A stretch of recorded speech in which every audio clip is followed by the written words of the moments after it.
Hello? Hello.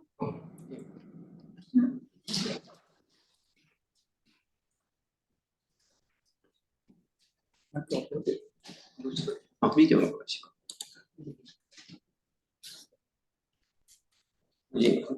これがカメラですか？はい。はい。Hi, how are you? Hi, how are you? Nice to meet you. Nice to meet you. Tokyo, it's very cold. It's snowing. Really? Wow. Yeah. Much more warmer than in Seoul, Korea. Korea is much colder. No. Weather like a spring. Really? Warm Really? day today. Yes, No. warm day today. So we put the coat in our closet, and I'm wearing the right jacket today. Oh, yes. Mm-hmm. So I want Strange. to see the Why? snow in Tokyo. Yeah. Okay. ジョイさん、何さんですか？スイス。ジョイさん。 It's similar in Washington. We have 18 Celsius outside. 彼は 18? 台湾じゃないでしょ。コリアですよ。 Should be snowing, but no. Should be snowing. But no snow. No snow.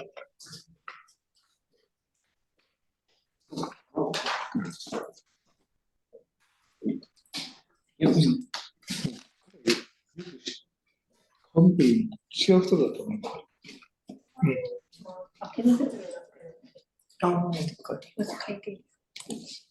ワンチャプター。はい。ワンチャプターに。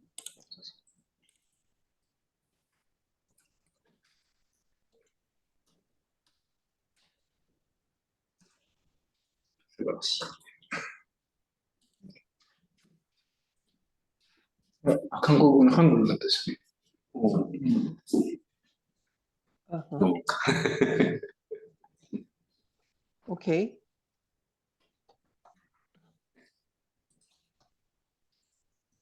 It's Hangul. So Please change. Thank you. Sorry. that's okay.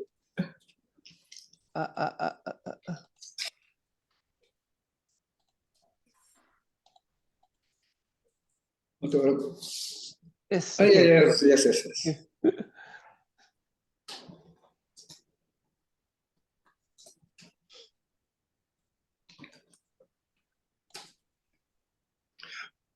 Sorry, I forgot your name. Your name is Yun-san? Yun-san? Korean chapter. Yeah. My name is Jong-hoon Kim. Kim. Yeah, Kim. Oh. Yes. I Yeah, president name is Kim. Yeah, secretary name is Kim. I'm a secretary. Oh, I see. Like, Yeah. You know that so many Mr. Kim in South Korea. I see. Yes. Okay. このキムさんは最初の頃からずっと関わってた人ですね。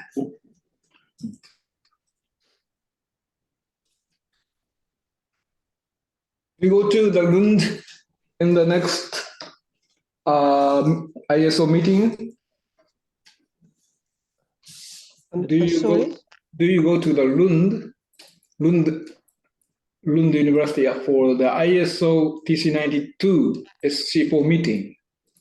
Yes. I will attend the meeting in Lund. Yeah.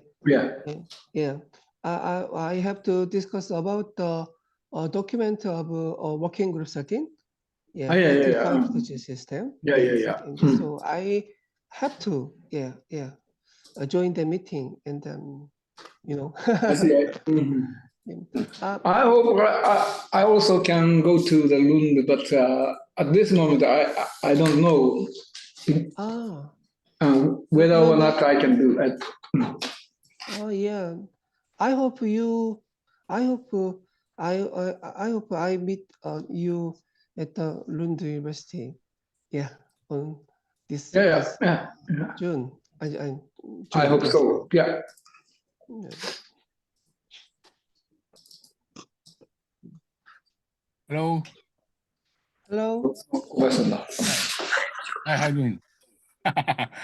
My microphone was muted for some time. I'm sorry. Yes. Here again. How you doing? Good to be here. How are you? Good, good, good. Doing good. Okay, good. Good. I've been wondering if talking about the ISO meeting Professor Sekizawa was talking about, Yes. are you going to meet real meeting in Lund? You need to fly to Lund and attend a meeting. That type of meeting is going to be held. ISO. Yes. Yes, okay. I want to hold in It's not a Zoom meeting, but it's a real meeting anyway. Is that correct? Oh yeah, that's nice. That's nice.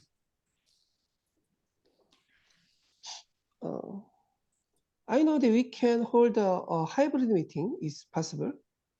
I see. Hybrid meeting, yes. Hybrid meeting. Yeah, some people join the meeting. What internet? Using yeah. 後で Zoom. 正確に彼の名前ちゃんと聞いた方がいいね。 Some people want to 違う人だ。 join the この間出てき meeting た人、違う人。 physically. 今、チャプターリーダーのキムさん。違う。彼はセクレタリーみたいな人やってる。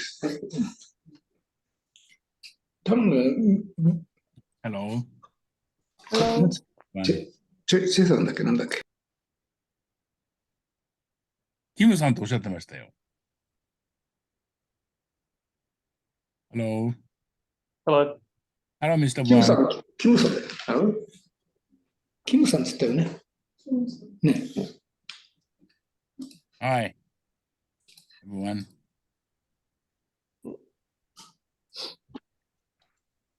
Hi everyone, Tobias and Blair here from Australia.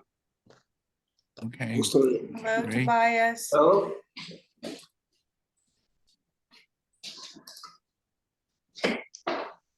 Coming in.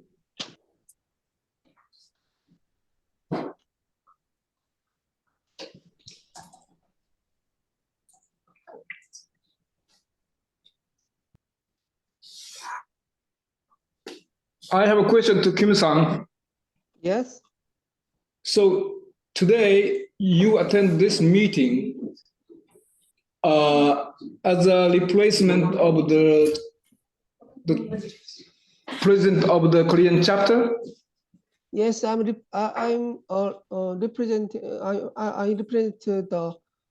Korean chapter because You are representative now. yes, because the president, you know that Dr. Woo Young Kim is the president of SF Korean chapter. He didn't attend this meeting because of business meeting, business trip. So yeah. But you are not the president. You just attend this meeting as a replacement of him. Yes. So then I'd like the Eva-san, and we'd like to know the Kim-san, today's Kim-san, his name and his affiliation. So I'm taking notes. I have taken a note about that.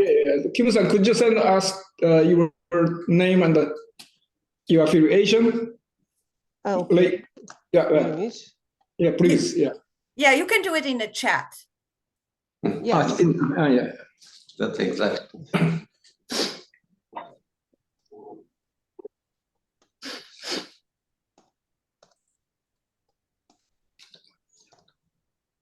Yes. You can see my name in English Yes. on the chat screen. Well, your identification is not changed yet in terms of a Zoom thing. You're saying Korean chapter at this moment. So you will need to change it one way or another to show us your name on the screen. Yes, okay. You Probably you probably because of the Zoom setting in terms of you are using. you mean you mean I have I'm to not change sure. my name in the Zoom meeting チャットに入れてるのかな to my real name, right? I see. Professor Instead of Korean Sekizawa's chapter. Okay. says Japan chapter, so probably it's not up to us. Okay. Wait a minute. But anyway, I don't know why I'm probably this is my Zoom, setting probably. 書いた方がいい。 Bayashi's. Am I Okay. showing you my name? You talk Oh, about no. Bayashi? So if anyone wants to show their name on the Zoom screen when you have the Mhm. meeting, you have to go to upper right corner, Right. and there are like 3 little dots. This is where you can change it to something else. That's right. That's Unless the account belongs to your office and it's like a Okay. general name, then Right. you may not be able to do it. okay. Okay. That's right. That's exactly. You just did it. Look at you, Mr. Yes, Kim. yes. Yeah, Mr. perfect. Kim is rare. Okay. Yeah. Yes. It's up to Professor Sekizawa and Mr. Fukui is gonna.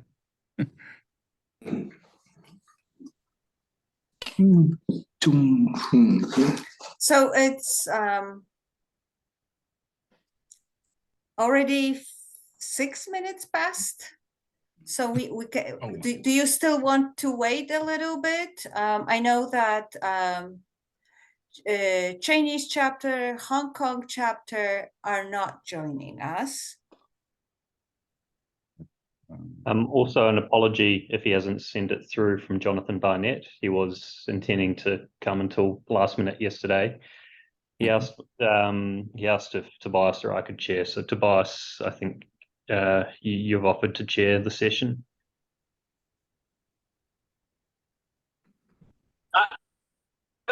Yeah, I didn't know that we were supposed to chair. I thought we were just doing a presentation. I thought anybody chairing as we usually do, but I don't know what the deal is.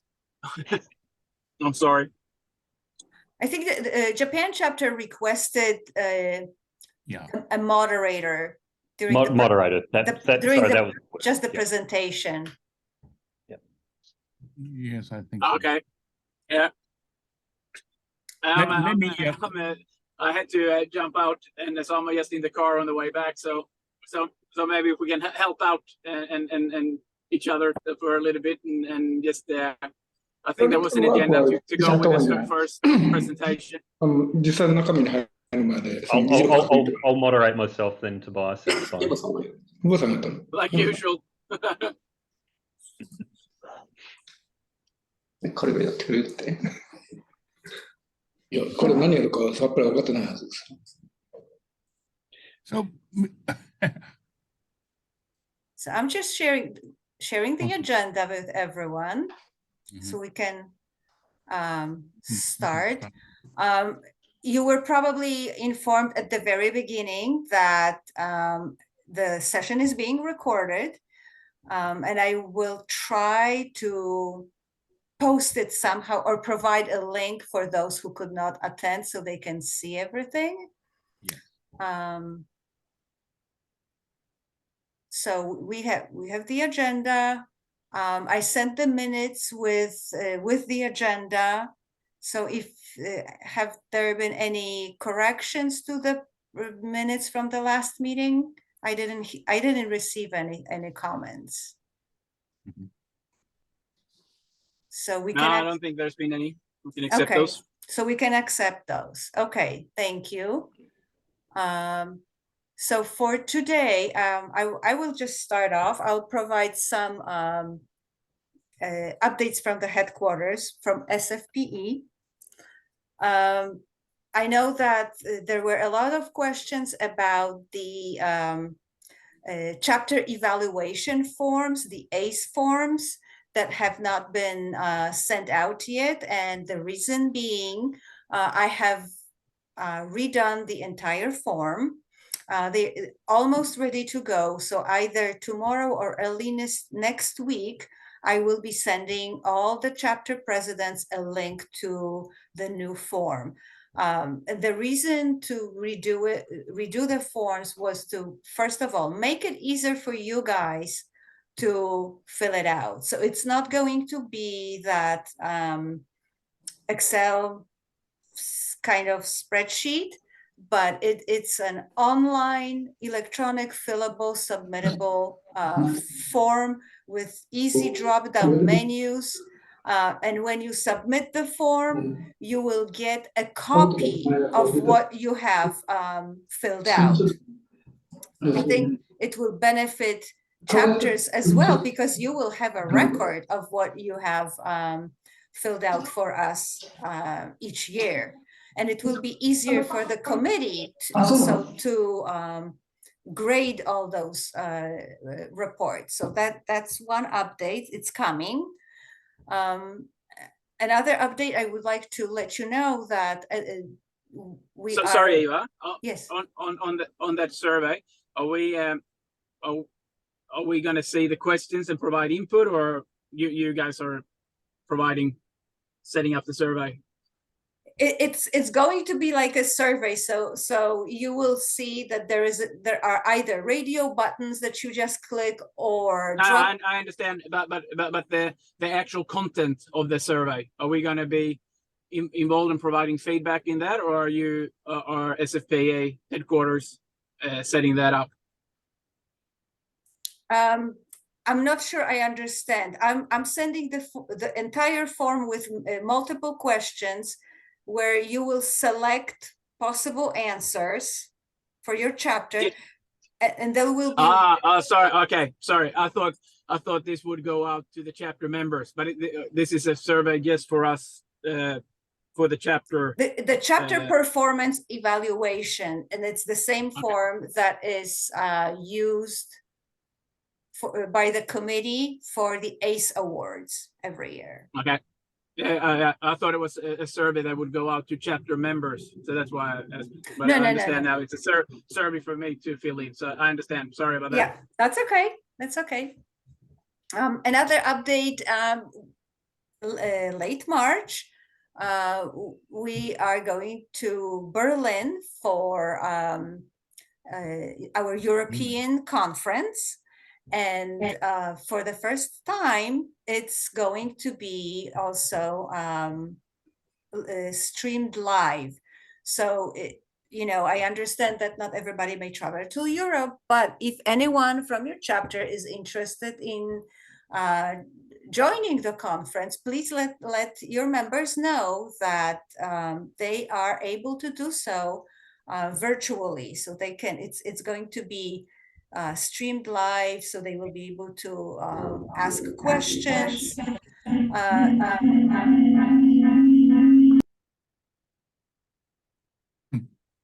So please let them know to go our website, to click education, and they can register.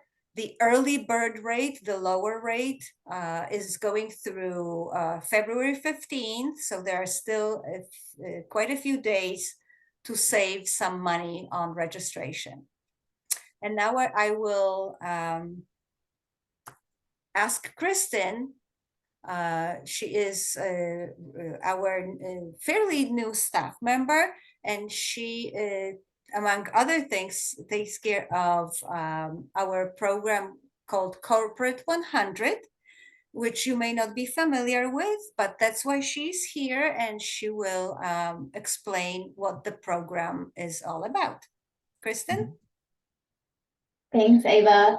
Hi, everybody. It's so nice to be able to join you this evening for me.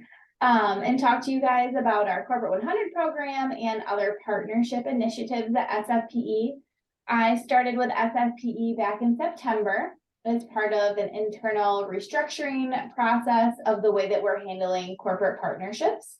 So I've been hired to handle the Corporate 100 program, all of our advertising sales through SFPE, whether that's advertising through our website, our FPE extra newsletters that get sent out on a monthly basis, along with our sponsorships and event exhibitors. So anytime we have a conference, if you're looking to join as an exhibitor or sponsor the conference, I'm the person that you would contact and we can get you set up for that.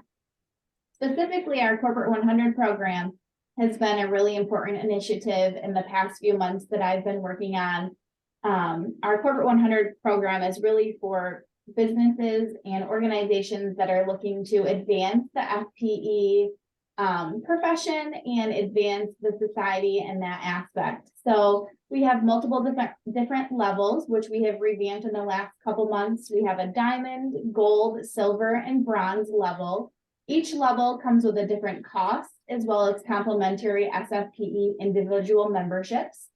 Benefits of being a Corporate 100 program partner are going to be that you're going to be listed in every edition of the FPE magazine. We have a separate Corporate 100 page in the magazine that lists our business partners, as well as throughout our website and exclusive marketing opportunities as well. So if anyone is ever interested in looking into Corporate 100 or seeing what Corporate 100 can do for your business or organization, I'd be more than happy to discuss with you further. My contact information can be found right on the SFPE website, as well as on LinkedIn if you see me on there. So just feel free to reach out. I'd be more than happy to set up a virtual meeting and discuss with you our opportunities. So thank you so much for having me. Can I say a few words, Christine? I want you to know that we are a number of non-English speakers. Okay, so you've been talking very quickly, and I'm not sure if you are. I don't even sure. I'm not sure if what your corporate 100 something. I want you to say slowly for all of us to understand what you are talking about. Main topic was corporate 100 something, wasn't it? Yes. Would you say my apologies? I am a very fast slowly talker. for all of us, you know. It would be very hard for us to catch you up. So corporate 100 is the topic of your. Yeah. Yep. And I'm going to take a link of where the Corporate 100 information is on our website, and I'm going to drop it in the chat. So Okay. Okay. Let me say the most important keyword would be corporate 100. Is that correct? Yes. Yep. By following the keyword, we can catch up with what's going on. That's going to be the most important keyword for us to catch up. So corporate 100. Yep. Corporate 100. That's the program. Yep. All right. Thank you. I didn't even, I didn't even sure about what you were talking about. So the primary keyword, I would like to catch up with the most important keyword for us, or probably a number of Japanese participants would not be able to understand what you are talking about. So I just wanted to make sure. Thank you very much. You're welcome. That's the most important thing for you, right? Yes. Yep. Okay, I got it. And it's a kind of activity going on SFPE side, right? Yeah, so it's a partnership program for like your business to sign up through, and you would receive membership and advertising, as well as complimentary SFPE memberships. So advertising is somewhat related. I see. 日本語で言ったらなんで、協賛団体に入れってことなんです。Ava, do you have anything else for me? That's pretty much my. If that's it, we are satisfied with that. We can move to next item on our agenda. Thank you, Kristen. Okay. Thank you very much, Kristen. So the next on the agenda is short updates from each chapter. So I can start from Australia. sure. Yeah. Since it's going to be a short update, Australia is of course on the southern hemisphere, so the summer has been here. So after Christmas, a lot of people and the whole construction industry is generally taking a bit of leave. So we haven't done much at all. And of course, leading up to Christmas, everything is about getting things done before everybody goes on leave. So we haven't done much to update. From a more technical standpoint, the main thing the Australian chapter see a lot of interest in at the moment is the electrical vehicles and associated charging, which seems to be a pretty big topic across the world, and something that we're working together with our local Engineers Australia Society of Fire Safety to look into as well. But otherwise, not too much new to present from the Australian chapter. Tobias, did you want to mention the upcoming joint conference with SFS? I segue that to you, Blair, since you're the Engineers Australia representative.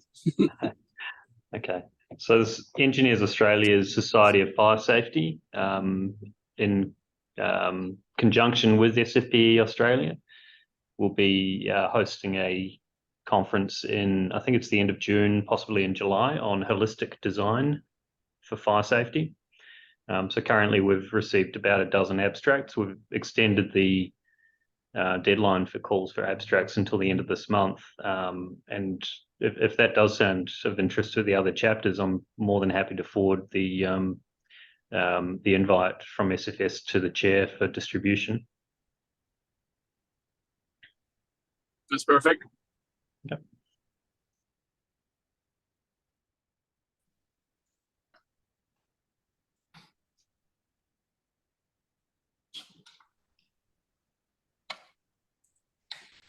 Thank you.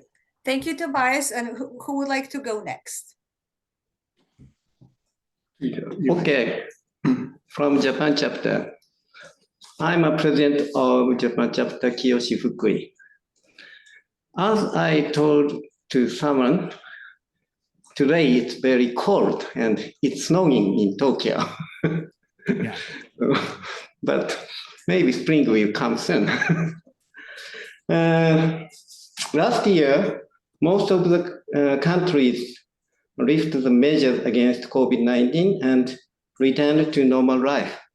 But in Japan, we had a big surge of COVID-19 in summer and winter, and we couldn't ease the measures rapidly.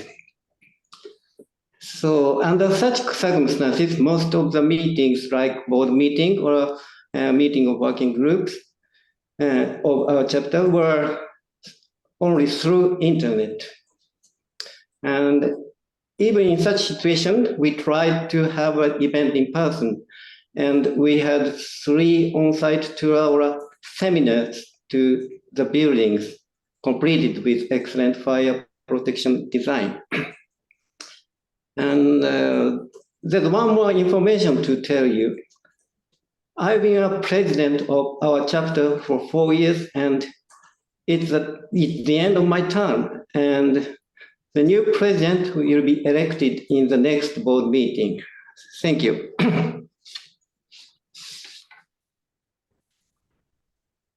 Thank you for your update. So maybe now Korea chapter.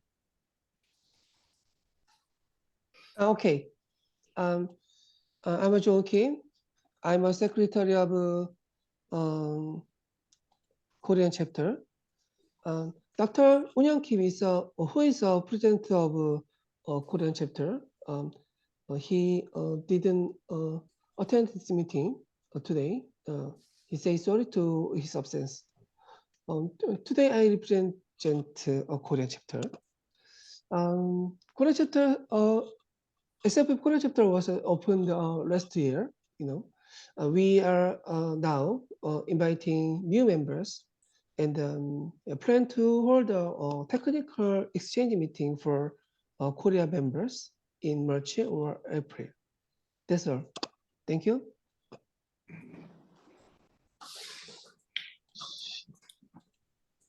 Did we miss anyone? Carol here New from Zealand, New Zealand, right? New Yep, Zealand. yep. How are you all? Sorry, don't have my camera on today.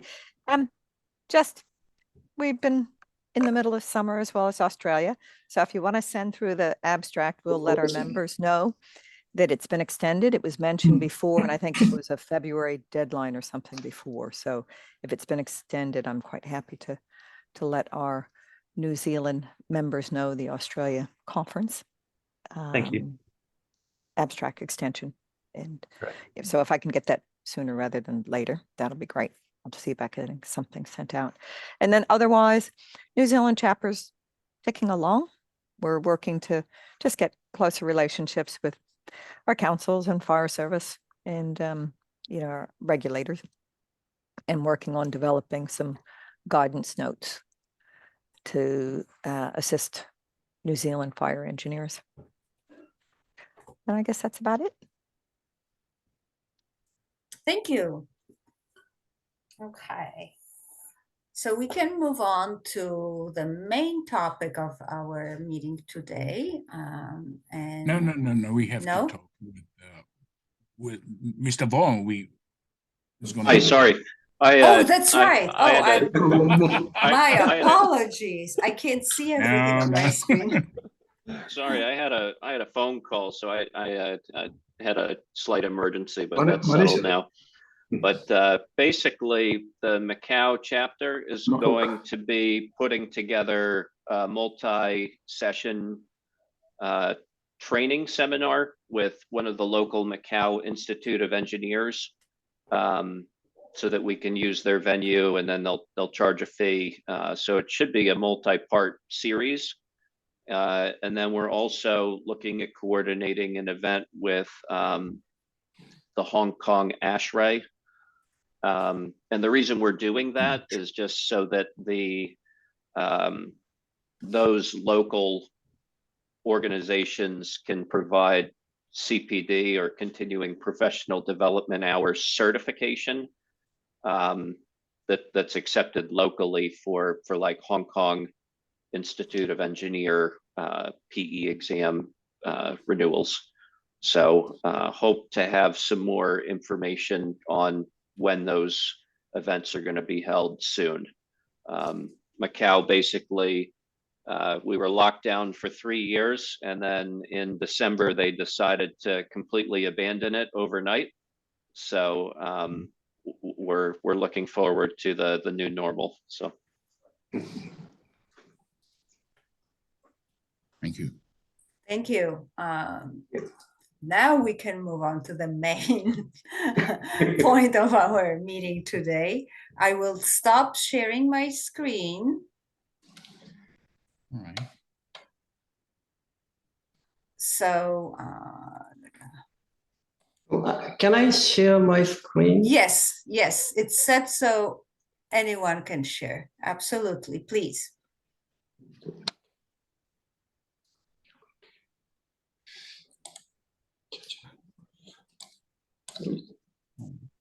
Wait a moment.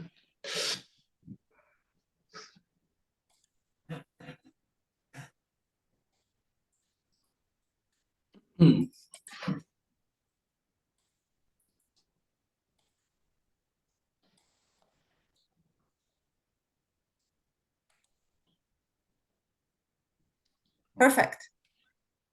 Here is the title slide. Okay. So let's get started. Sorry. The title of my presentation is Wooden Buildings Based on the Current Fire Protection Technology in Japan. First, I would like to talk about why wooden buildings are so popular in Japan.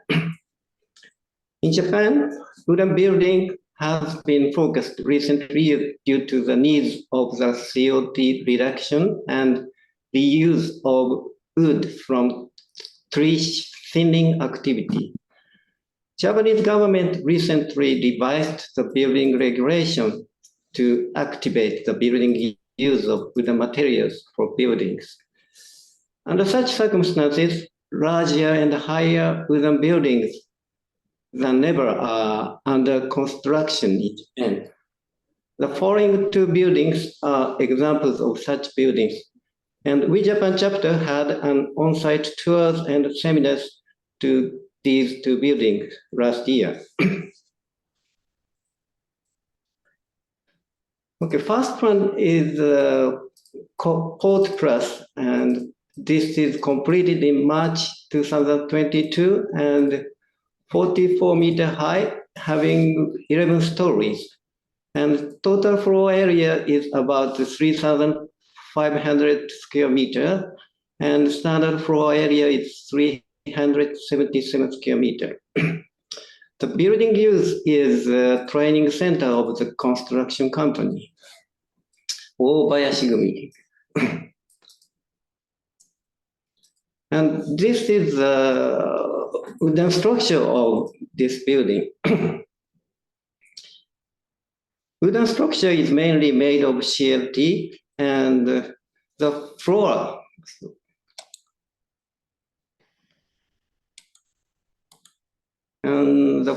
is made of 150 millimeter CLT and covered by gypsum board on both sides. And columns and beams and outer walls are also made of CLT with 300 millimeter thick, and it's also covered by this gypsum board on both sides.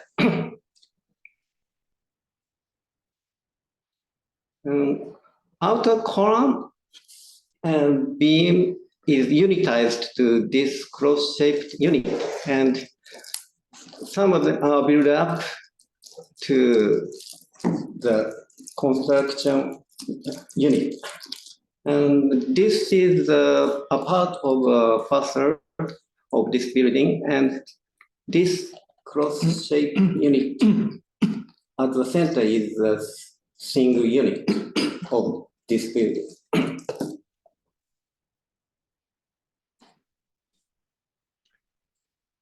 As an exterior finish, glass and aluminum curtain wall is added to this wooden structure on every side.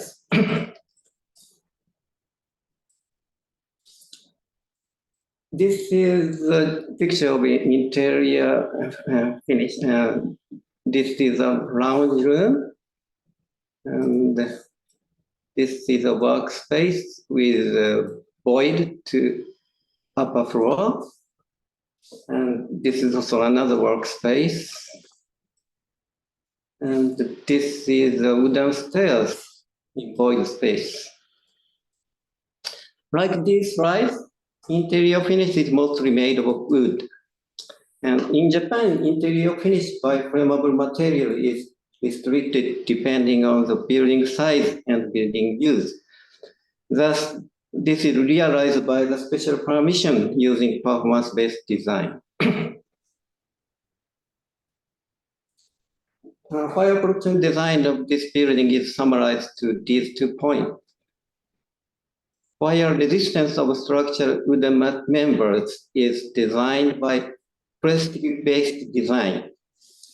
And all the structure members are covered by gypsum boards. And about this, I will give you more additional explanation later. And wooden interior finish and void space with the fire shutter is realized by performance-based design.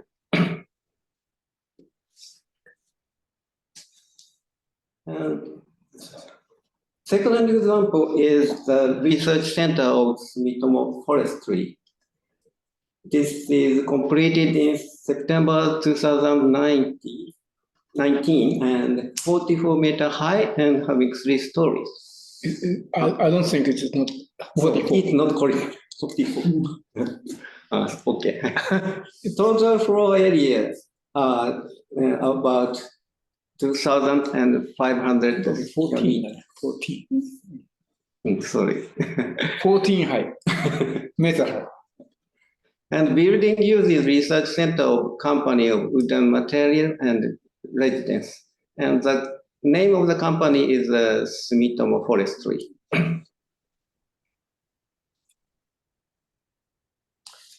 Wooden structure of this building is also mainly made of a CLT unit. And the single CLT unit is 1.2 meter square and 300 millimeters thick with 45 millimeter charring layer on both sides, additionally. And wooden structure is made by these CLT unit put together and like checkered pattern and tied up by steel post tension rod, like this one. And this is a picture of some build-up structure unit under construction. And the floors are composed by 90 millimeter CLT and 80 millimeter concrete slab. The reason for the use of concrete slab is to reduce the vibration and footsteps to the lower floor.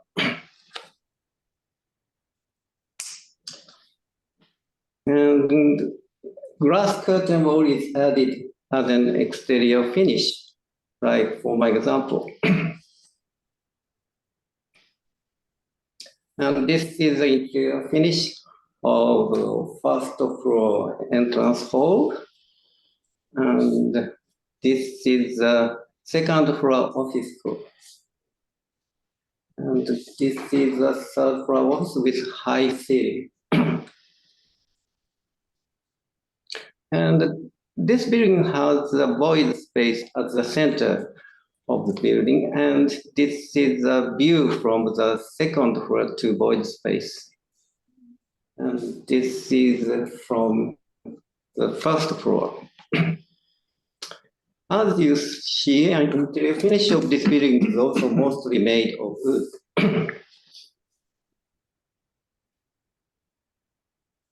Fiber protection design of this building is summarized as follows. Fire resistance of structural wooden members is designed by plastic-based design. However, all the structure members are not covered by inflammable materials, and charring layer is added covering the wooden structure. Wooden interior finish and void space without shutter is realized by performance-based design, just like the former example. At last, I'd like to introduce the structural fire resistance design concept in Japan. In Japan, fire resistance performance is categorized to these two groups. One is fire resistance building and another is quasi-fire resistance building. I'd like to explain the difference of these two categories. As for fire resistance building, structural members should be retained after all the flammable materials in the building are burnt out and the fire was over. So this is a requirement by the plastic laws. As this figure shows, and this is a fire break, and fire is gradually developed, and combustibility decreased, and finally it's burnt out. But structure should be retained after the fire burnt out. So this is a requirement for fire resistance building. And like this figure, all the structure member of wood should be covered by non-flammable material like gypsum board.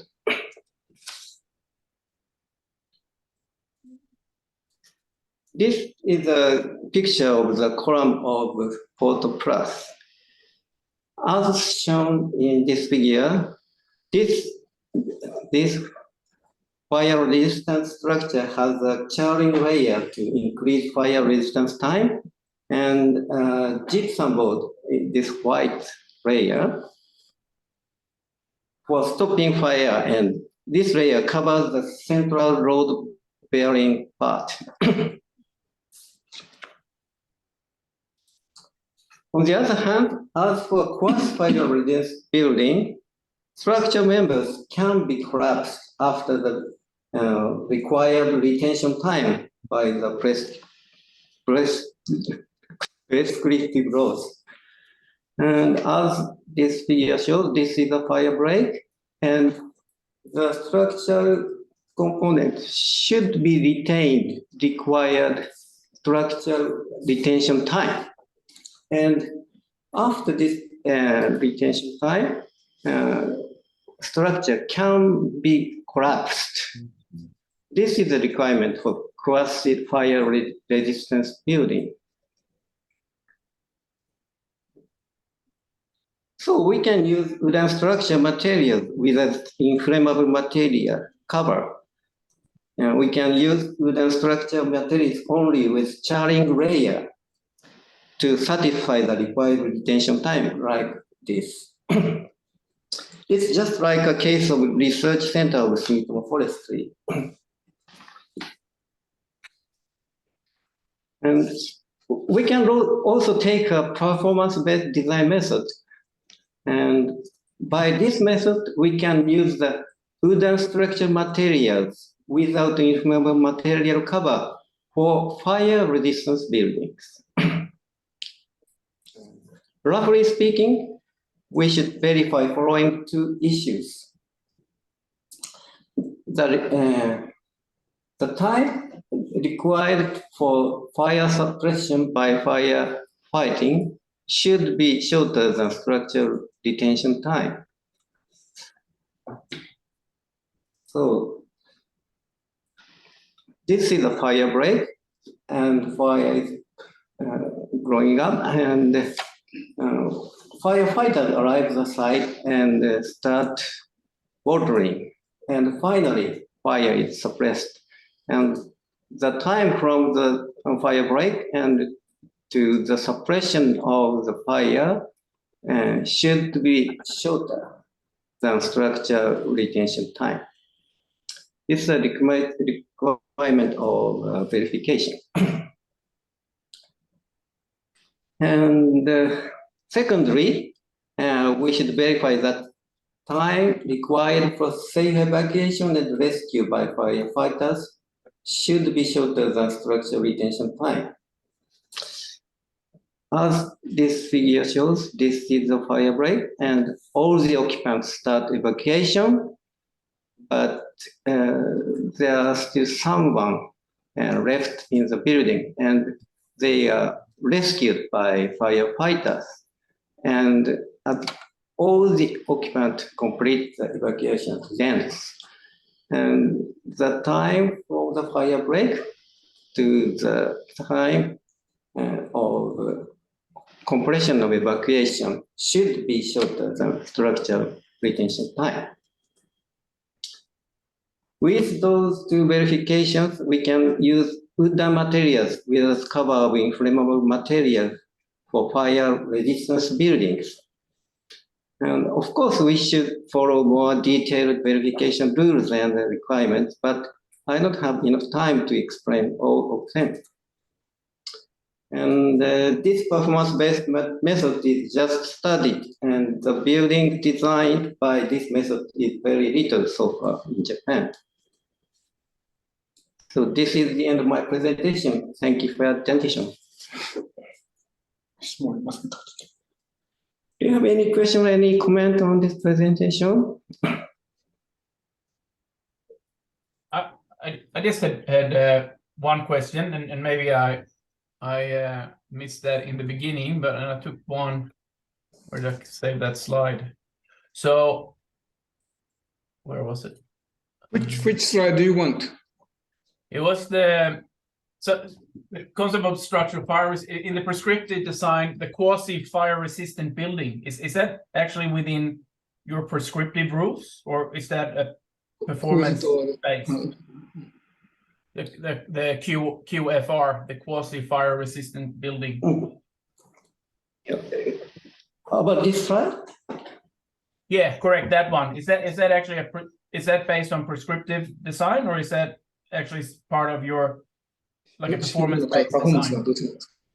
This is a prescriptive design method. So we can design like this in prescriptive laws, according to the prescriptive laws.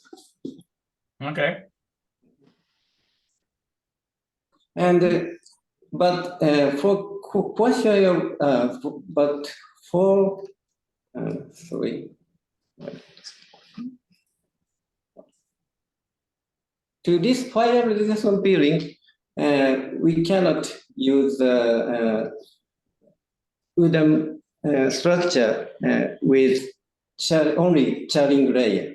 And if we want to use such a component for fire resistance building, we should take a performance-based design. Yeah, and I'm just speaking out loud, and maybe Blair and maybe Martin and or New Zealand, for instance, can help. But I guess it may be similar to our standard, where we can actually use charring calculations for solid pieces of timber that maybe reaches that QFR concept. What I was wondering, it's Carol from New Zealand. How did you determine the time for the fire service to arrive? This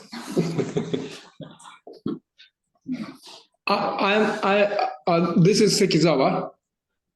Actually, I'm not involved in the technical committee to the to measure the arrival time of fire brigade to at the scene, but maybe they use the statistical data of the fire records in the government. So I don't so much the details of the calculation method, but basically they rely on the statistical data. But there may be some special calculation method, how much time they need to arrive, and also how much time to suppress the fire. But at this moment, I myself do not know so much. But also, I sometimes ask to the staff in the committee. They also do not explain so precisely. Maybe it's very difficult to understand. It is a difficult issue. Yeah, difficult. I think, and in my opinion, I don't like this method. It's very dangerous for firefighters. If firefighters fail to fire, they are involved in the collapse. They have a risk to be involved in the collapse if they don't work hard. So as far as my understanding, such type of building is needed in only urban area, and in urban area, Japanese fire service is very highly organized, and many fire stations is deployed in this area. So the time to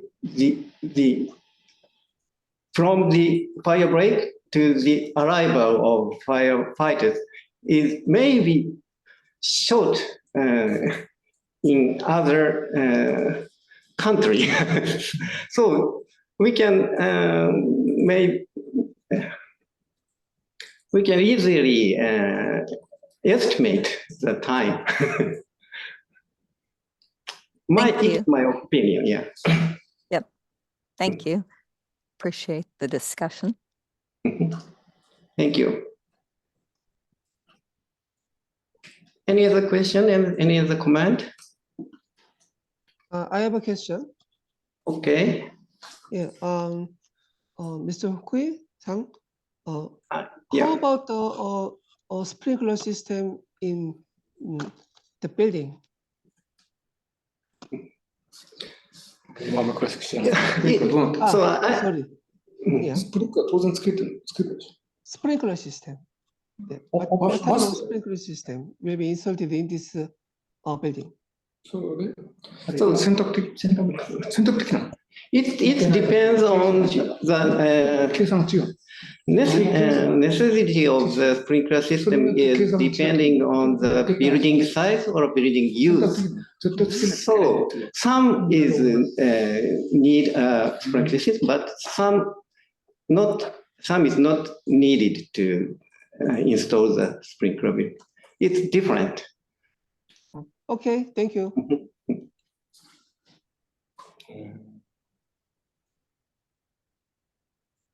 I have a question. This is Martin from New Zealand. Okay. The QFR time, are values for that time published in the standard, in the prescriptive design method? QFR, yeah.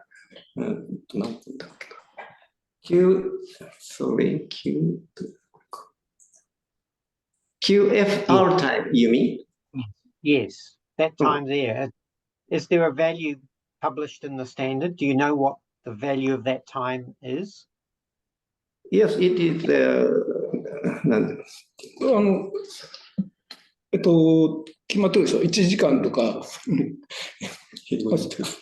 Yes, it's stated in the code, a building code, like such as 45 minutes, 60 minutes, or 75 minutes.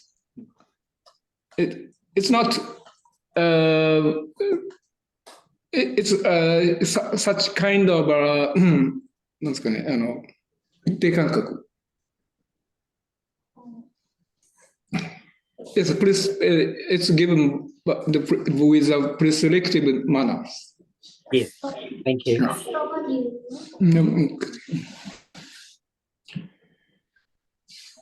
So then this is called based on the prescriptive code design method.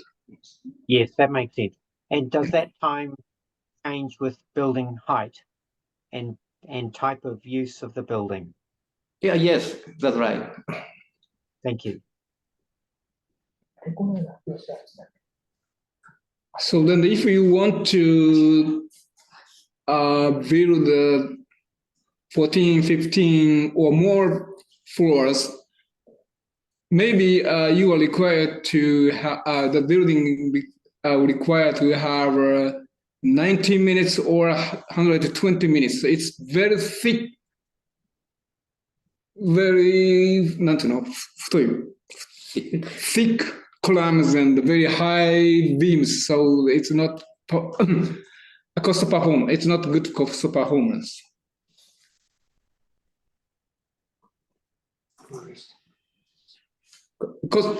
Not cost effective, right?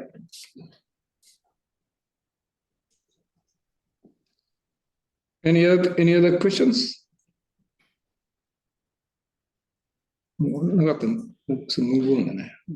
Oh, thank you. Thank you all.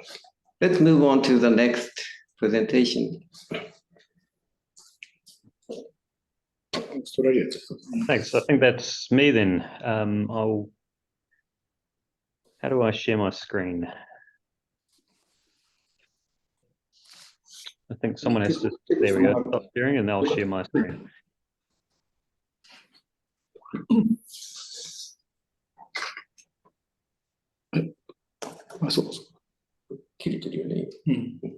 Okay, can everyone see that? Yes, perfect. Great, thank you.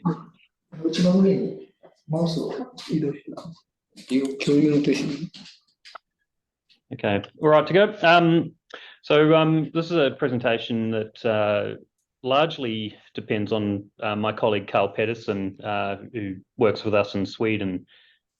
He did some research for Brunforsk over there, which is quite handy. He also has put together a very good presentation. I've ripped it apart. Any errors are my own, but any credit goes to Carl. So really this is about a little bit about timber research and state of the art, but also how it applies and how it's practiced in Australia. So I'll start with a bit of geography. This is a map of Tasmania, and this island down here is Tasmania. So the first case study I'm going to show is a building that Red Fire Engineers actually worked on about 8 or 9 years ago. It's a student accommodation building. It's entirely cross-laminated timber. It's 4 stories. It's award-winning from an architectural point of view. It's entirely non-sprinklered, and it's not got gypsum board encapsulation on the timber at all. And so the question is, would we do this today? Well, probably not. We now know a lot more about timber, and what we know is that we don't know a lot about timber and how it burns in fire. This building was done under a version of Australia's building code that predates the current provisions we have for timber buildings.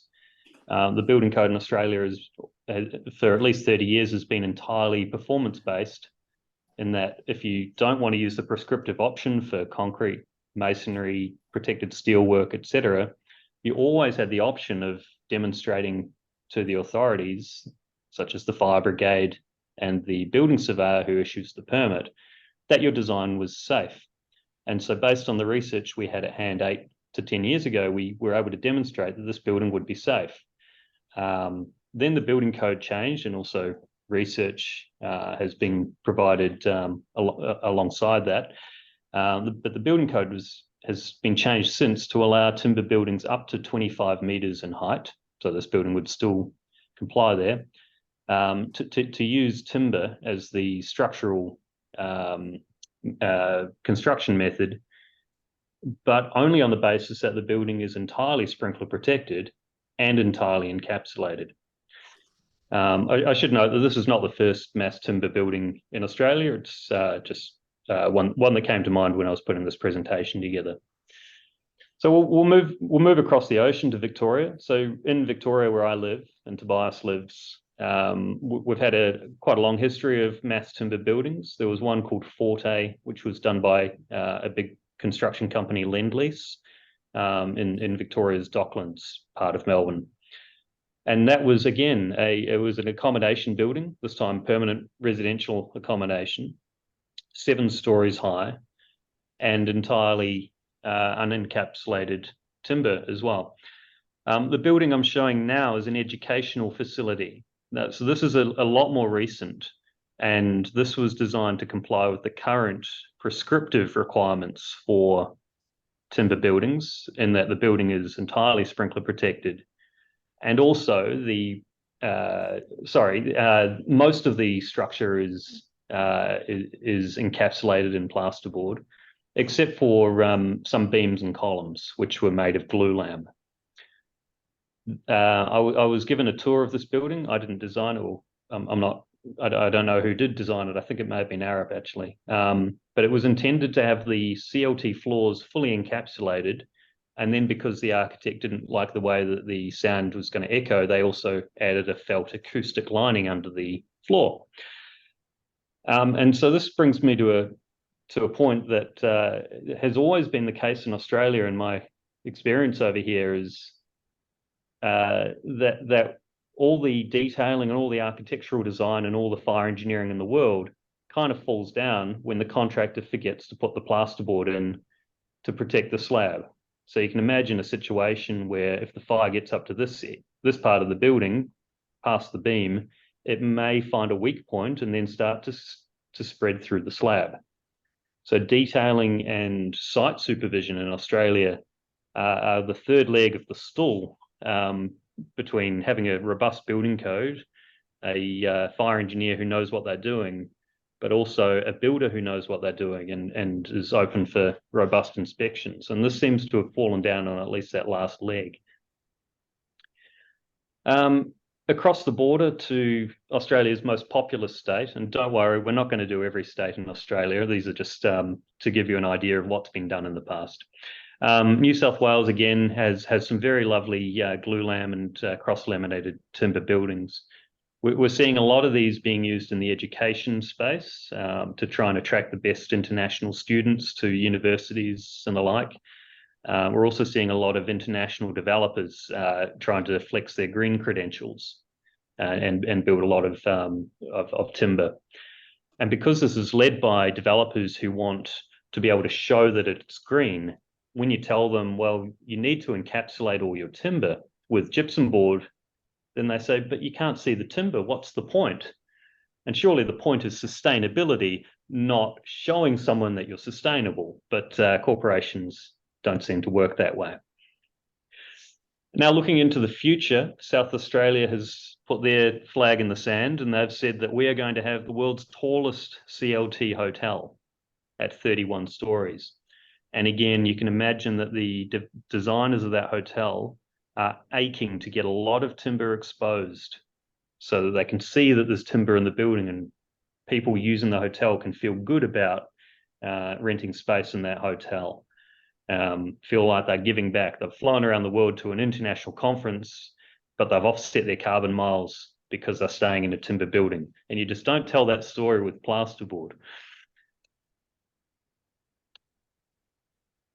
But of course, and I'm not going to go through a full lecture here on fire resistance, but you're all aware that sorry, but just a bit interesting point though. Maybe you could add us about South Australia and fire engineering.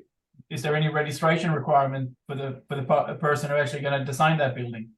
No, that's a very good point, Tobias. The pool of fire engineers on the ground in South Australia is very small in the first place. Some of those who are registered on a national basis with the likes of Engineers Australia, you question how they actually got their registration in the first place, having reviewed their reports.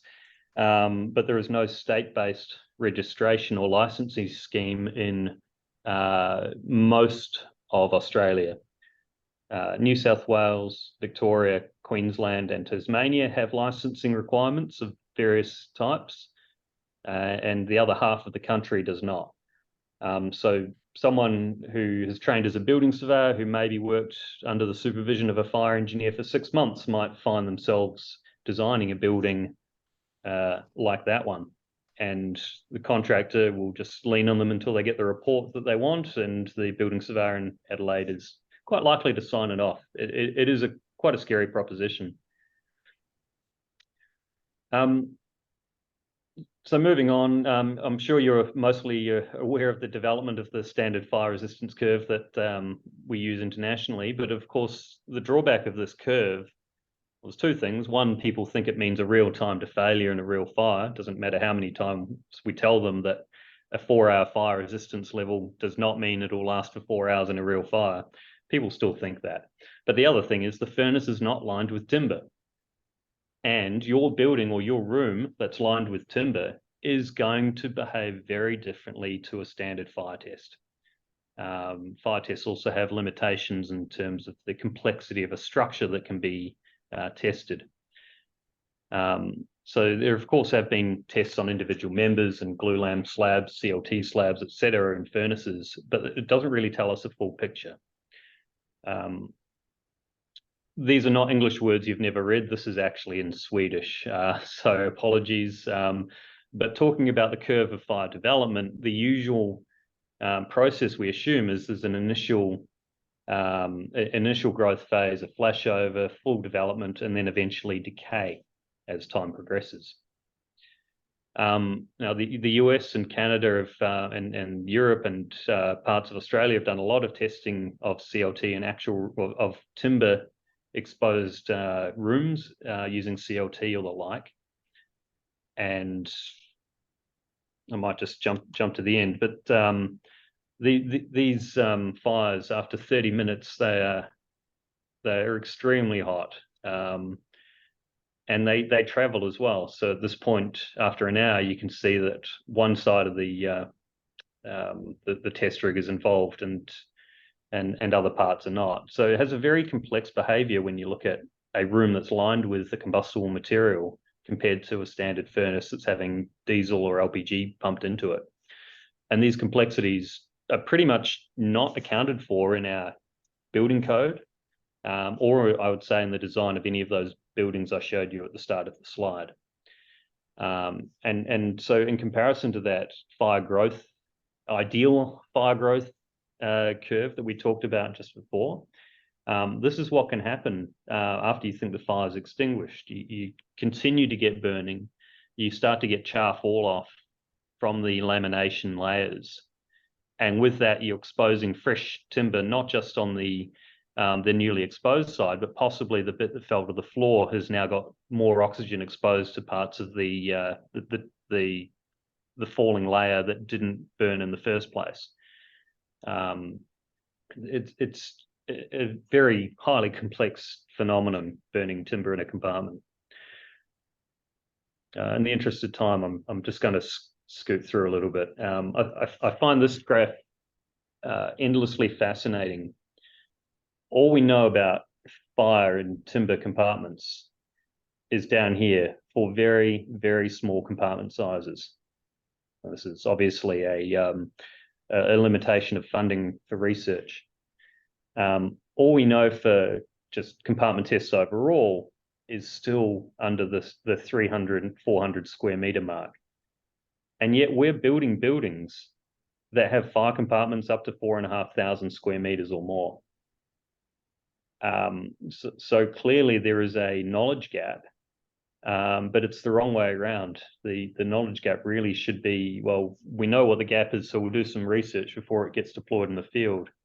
It almost seems like buildings around Australia are being built using almost a startup culture mentality. Let's roll it out and fix it after the public are the beta testers. I mean, that might work for the new app on the iPhone. It's a very scary proposition when it's happening on real projects that people are spending hundreds of millions of dollars on and people are investing their lives in. The mechanisms of fire spread between compartments are also complex.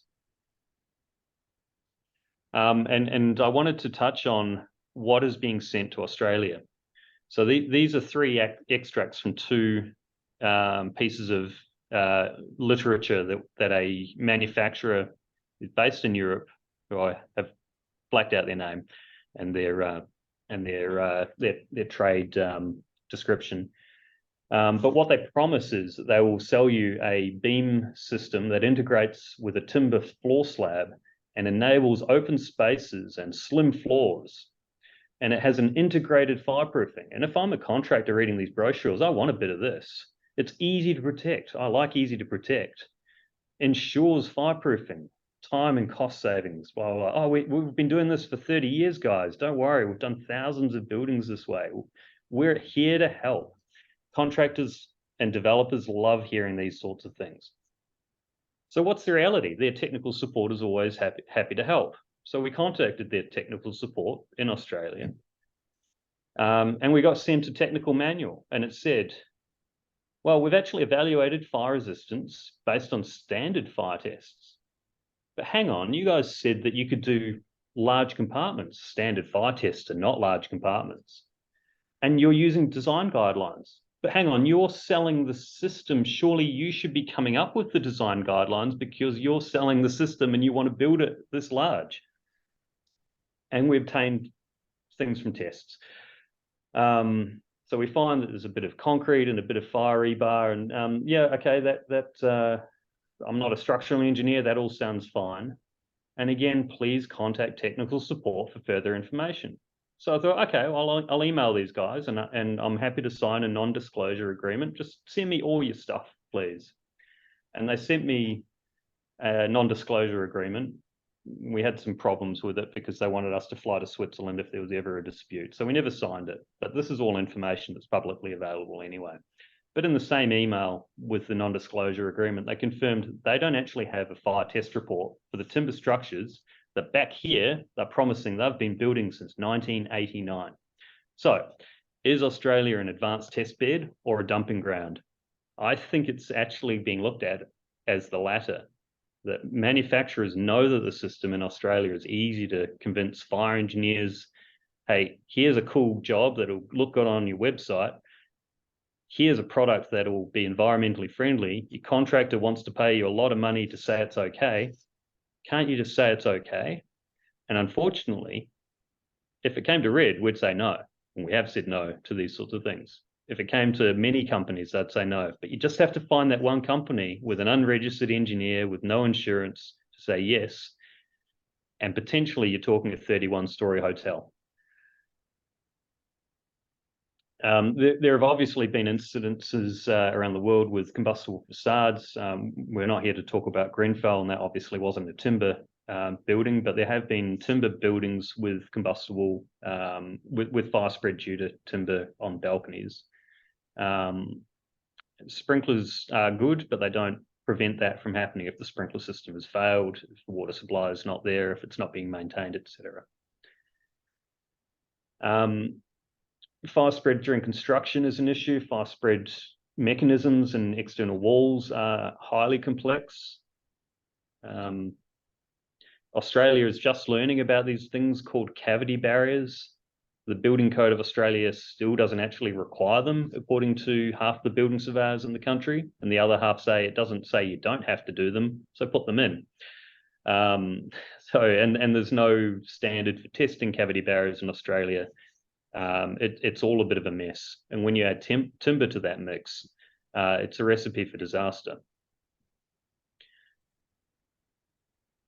So we've already talked a lot about lining compartments internally and why that departs a long way from standard fire testing. The other issue is testing joints and penetrations and the like, and getting them right on site.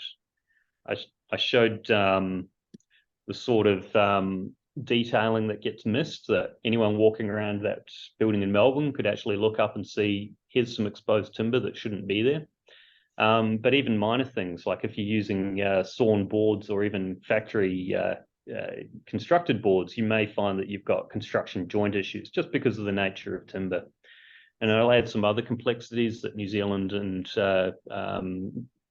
Japan may want to consider. What happens during an earthquake when your joints start to move? Do you open up cracks around your plasterboard and have these sorts of exposures?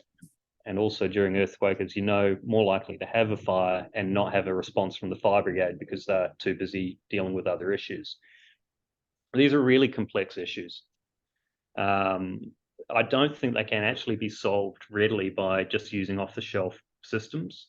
I think it needs to be a multi-layered of entry approach, that your primary scenario really needs to be sprinklers, and maybe you're looking at the redundancy and reliability of sprinklers, having on-site water storage and pumps, increasing maintenance regimes to really beef up the likelihood of suppression, so that we're never here talking about that structural timber disaster that happened.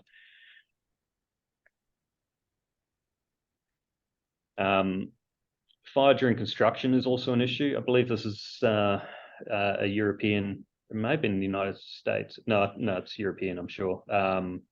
Incident, and of course during construction you quite often don't commission your sprinkler systems or your hydrant systems, or you progressively construct them, but it's a dry riser because it's not been completed, and you don't want to drain it every time you want to add another couple of meters of pipe as you build the building higher. So having little or no fire protection during construction means the workers are at risk, the insurance on the project is at risk because of the unencapsulated timber.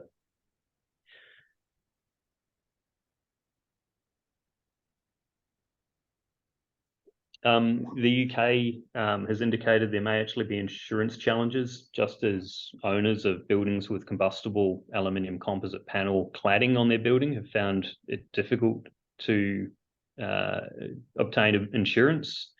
It may become difficult for owners of timber buildings to obtain insurance. if the likes of the problems I've highlighted are found to be widespread. On that cheery note, that's all I've got. I'm happy to answer any questions, and Tobias hopefully can help. Thanks, Blair. Could add one point also from an Australian perspective. We, as many others, of course, have the fire brigade as a stakeholder, and Blair showed the map. We have different states, and unfortunately different, not rules perhaps, but a little bit different rules because of different legislation in these different states and territories. So there's a little bit of difference.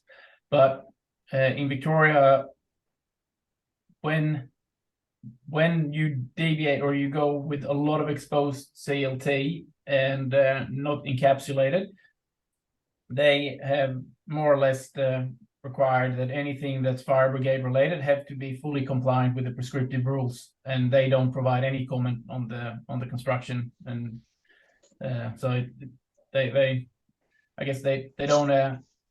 It's not that they don't support it, but at the same time they don't really want to get too involved with this building when it's too much exposed timber. So that's a one factor we have to work with as well. Yeah, quite right. I think I mentioned the Building Code of Australia is, you know, what it sounds like. It's used by all states and territories of Australia, but there are state differences, and certainly there are different ways it's applied by the regulator, by the building surveyors who issue permits, and by the fire brigades.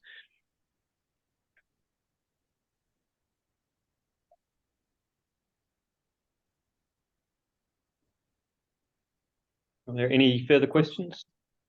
A question for you from Martin in New Zealand. Yeah.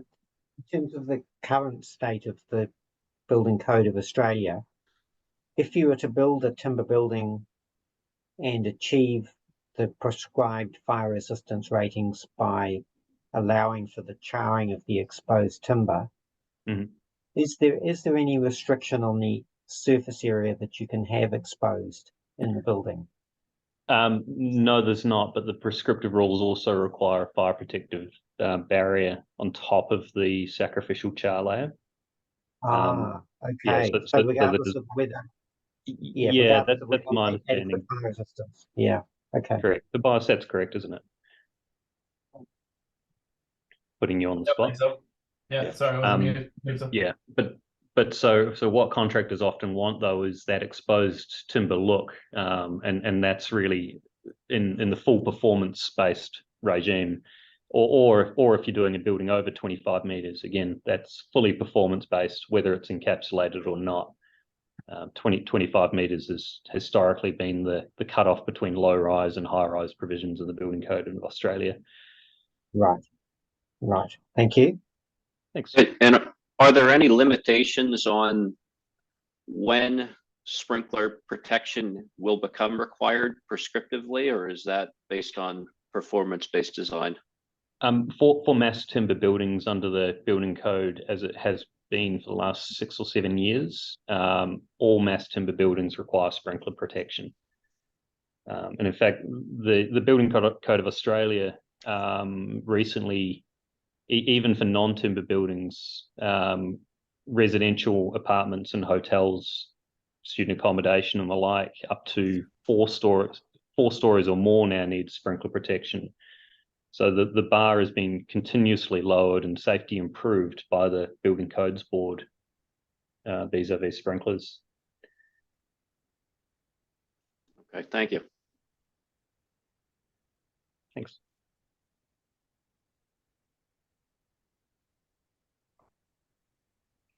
Can I ask you one? Sure.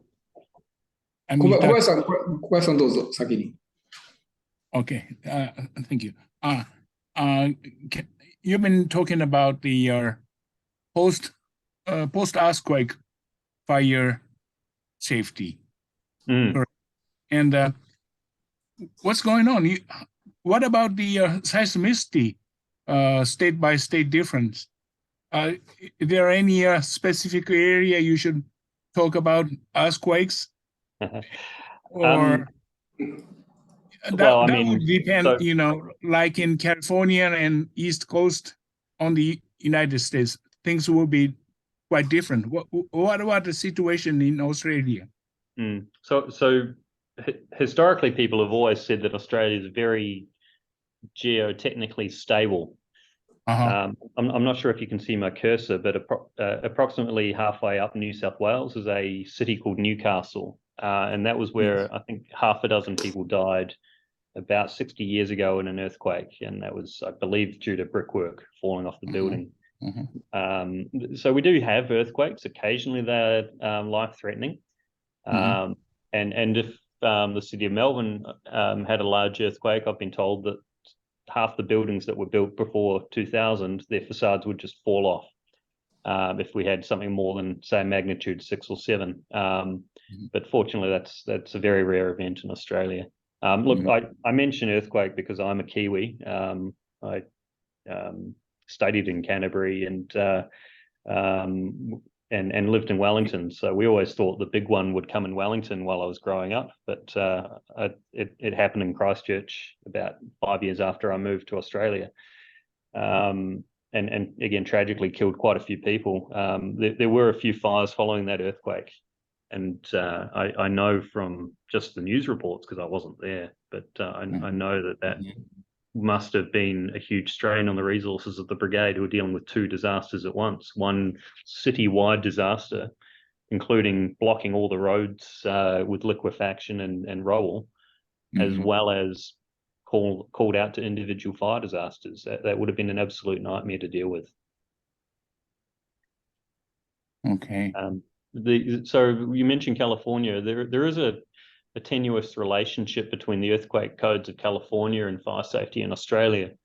Our standards for hydrant systems require a 4-hour water supply, which I believe is based on the requirements in California to have a permanent on-site water supply for 4 hours. And that is obviously due to the fact that after an earthquake in California, you lose all your town mains. So you don't have water supply distribution and therefore need it on site. There are hundreds of millions of litres of water sitting in tanks waiting to be used after an earthquake around Australia that probably never needs to be there. But there you go. Thank you. Thank you very much. Thanks.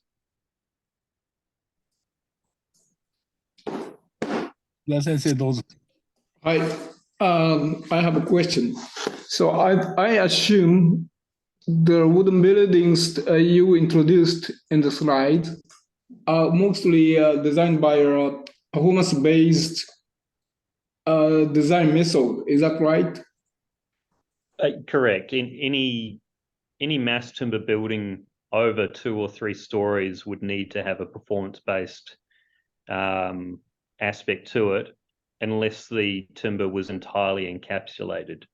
And most architects and contractors and developers, they want to be able to see the timber, at least in some part. So, yeah, I would also like to think that a building of the complexity that involves timber structure, I think it would involve some aspects of performance-based design anyway. But if some design office submit such kind of a design plan to the government, local government, so who can estimate this is okay or this is not okay? Because in some cases very to certification of safety of such a kind of naked wooden building is difficult. So is there some technical guide for the design? So every building project needs to have building permits issued, building consent, construction certificate. They're called different things in different states, but I think most jurisdictions around the world have them. Australia is very unique in that the person who issues the building permit works for a private company. So you can go to the local council which is the lowest level of government, the local government in Australia, you can go to the council and ask them to issue a building permit. But most building permits, and probably more than 95% of permits for commercial and large residential projects, would be done by a private building surveyor. And that building surveyor has two potentially conflicting tasks. They need to make money for their shareholders, and they need to uphold public safety and health.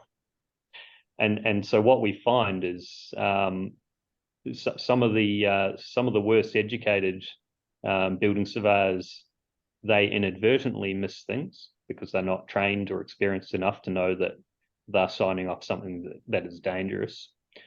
And some of the most experienced building surveyors who should know better are potentially signing off things because they have too much trust in the fire engineer and the developer who's proposing the development. So the fire brigades quite often see themselves as the ambulance at the bottom of the cliff, the final line of defense, if you will. And they say, well, we want to make sure these buildings, especially using novel structural techniques, are properly scrutinized. And so if the fire brigades are uncomfortable, and especially if they believe that the building surveyor is too relaxed about the issue, then in Victoria and Queensland and South Australia, so 3 of the 4 largest states, they can the fire brigade can refer the design to a higher body that's at a state level. And that body in Victoria is called the Building Appeals Board. And that effectively acts as an independent peer review of the design. And so if they say the design does not comply with the building code, well, the designers need to go back to the drawing board. So there's quite a lot of interest when you're being asked to design a building like this.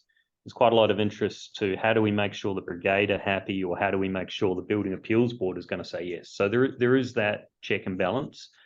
But for most building projects, putting timber aside, if you're not doing anything very novel or unique, then the building surveyor can sign off without asking for any other opinion.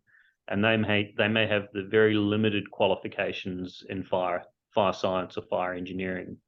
They may have done a 3-year course in building surveying and a 6-month course covering all aspects of fire engineering, and they would be entirely qualified to accept a full performance-based design.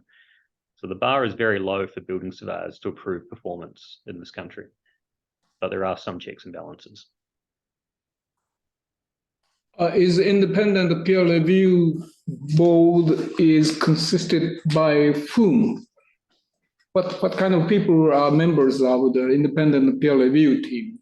Yeah, so the state body that I mentioned, the Building Appeals Board, it's quite unique. It usually has a lawyer, a building surveyor, and a fire engineer on the panel, and they will all have at least 20 or so or more years of experience in each of those professions. So you'd have a construction lawyer who understands the Building Act, you have a building surveyor and a fire engineer who understand the code, and the fire engineer should be fully across the latest research and the fire science behind the issue that they're being asked to look at.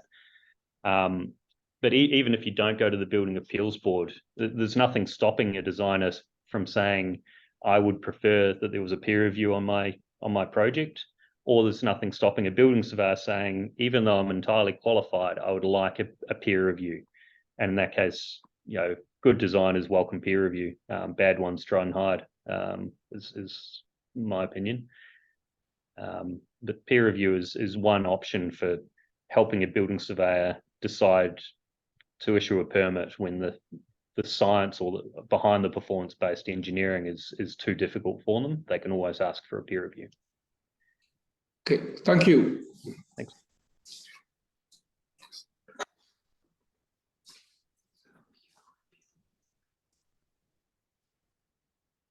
Thanks, Blair, for I saw that. just seeing Carol's asked a question. Yeah. Okay, I can ask my question instead of typing it, I guess. Does a building surveyor ask for it's Carol from New Zealand, sorry. Ask for the peer reviews very often? Or would that be looked, as you said, a concern in terms of not getting it through fast or causing more delays or something like that? Yeah, it depends more on the company. Some building surveying companies ask them for every project, and that just seems to be a risk transfer exercise. That they're trying to get someone else to take responsibility for checking that part of the design so that they can just check a box and get their fee for approving it. Some other building surveyors, almost as a matter of pride, will never ask for a peer review because they've done the 6-month course, and of course they have the same qualifications as someone who's studied engineering for 6 years and has practiced for 20. And so it's there's no real middle ground where you get building surveyors who actually think about it on a project by project basis and say, on this project it's beyond my expertise, or it's right, I haven't studied this stuff for 20 years, so I need a peer review. But on this one, it's a simple, straightforward building. I've seen this same design from 16 different designers. I'm comfortable signing it off. There's no middle ground like that. Whereas my experience working for 3 years in New Zealand was pretty much every project the council required a peer review, whether it was prescriptive or performance-based. And I know you're fully across that, Carol. This depends on the council. Yeah, Auckland I was thinking of, but Yes. Wellington, probably about half of our jobs were peer reviewed, even prescriptive. At the time I was leaving in 2000. ひげの下の、サイン送ってるね。サインじゃないのか。 Any further questions, or I'll stop sharing? Great, thank you.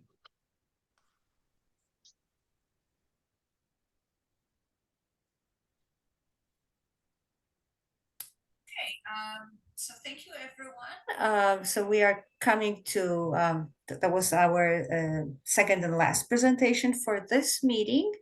We are coming to almost an end unless there is other new business. Any questions, comments, or concerns?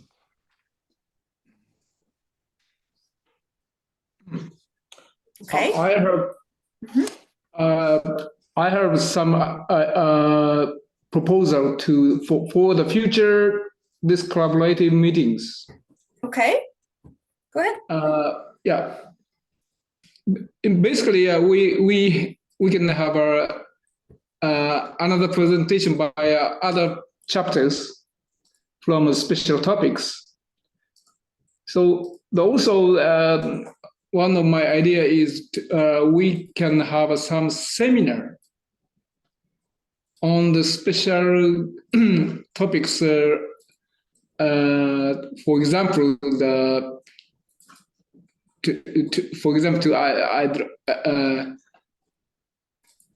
dilemma between the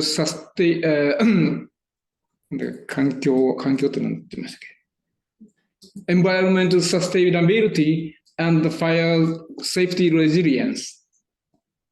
So it's very related to today's topic, wooden buildings also, but also wooden building has some fire safety issues. So I'd like to have some kind of seminar on the dilemma between the environment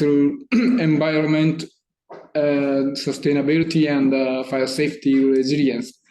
So we can have such a seminar or talk in this collaborative periodical collaborative meeting, or independently we can plan this kind of seminar apart from this periodical meetings. So how do you think? Do you have in mind a seminar that would be virtual, like on the Zoom? Is that what you are? Yes. Okay. Web based. Okay. So I think since it's a I'm sure very interesting topic for the whole region, we can talk with our education team, and I'm sure she can come up with a good plan for it. We can discuss it offline, and I will all let you know. So let's maybe start with that. Yeah, that's okay. Yeah, Hannah Heron, she's heading our education department, and she can certainly make it happen. Yeah, and one of my idea is the participation is free if Okay. they are members of SFP member or chapter members. Not free to all, but free to the SFP chapter members. Is that okay? I will leave this decision to her. I can't say myself because I'm not in charge of the budget portion. Yeah. But we'll see what we can do.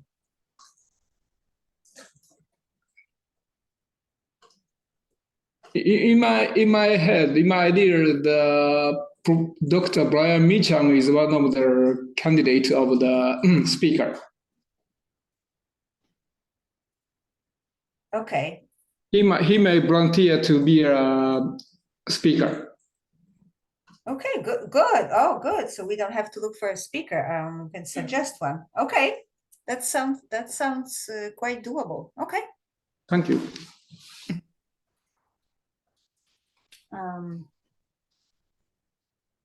Any idea when you would see that seminar?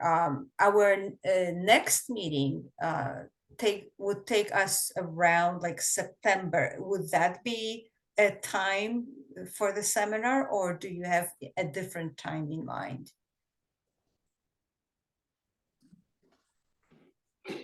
It will be up to Brian, isn't it? If Brian's going to talk about any topic, probably it's up to Brian. We can negotiate with him. Yeah. So the point is, Professor Sekizawa would like to have the meeting for younger generation. So we strongly would like to have it a meeting for free for younger people. That's what Professor Sekizawa is talking about. Okay. Right? If Brian declined this idea, I think Mr. Kobayashi will be next second. I'll do anything for free anyway, but to start with, Brian is going to be a great,